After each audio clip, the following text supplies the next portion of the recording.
ఈరోజు కథ పిసినారి పుల్లయ్య. ఒక గ్రామంలో పుల్లయ్య అనే పిసినారి ఉండేవాడు.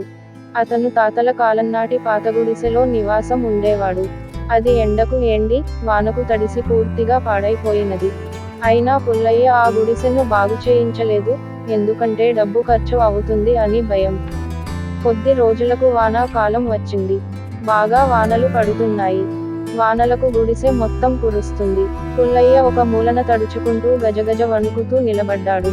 పొరిగింటి వాడైన మల్లయ్య ఏదో పని మీద బయటకు వెళుతుండగా వర్షానికి తడిచి గజగజ వణుకుతున్న పుల్లయ్య కనిపించాడు. పుల్లయ్యతో, ఎందుకు ఇంత బాధ పడుతున్నావు, గుడిసెను బాగు చేయించుకోవచ్చు కదా అన్నాడు మల్లయ్య.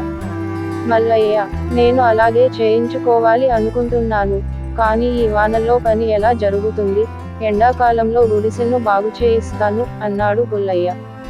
మల్లయ్య అక్కడి నుండి వెళ్ళిపోయాడు. వానాకాలం పోయింది. కొన్ని రోజుల్లో ఎండాకాలం రానే వచ్చింది. ఊరిలోని వారందరూ ఎవరి పనులు వారు చేసుకుంటున్నారు.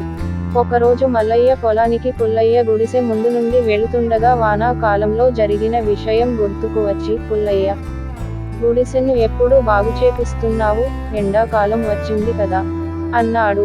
మల్లయ్య, ఎండాకాలం ఇల్లు ఎలా ఉన్నా ఒకటే నాకు, ఎందుకంటే పగలు పొలం పనుల్లో ఉంటాను, రాత్రికి వాకిట్లో పాడుకుంటాను.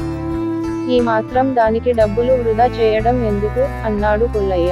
పుల్లయ్య మాటలకు మల్లయ్య ఆశ్చర్యపోయి, వానాకాలం వానలు, ఎండాకాలం అవసరం లేదు అంటావు, నీ గుడిసె బాగైనట్టే అనుకుంటూ అక్కడి నుండి వెళ్ళాడు మల్లయ్య.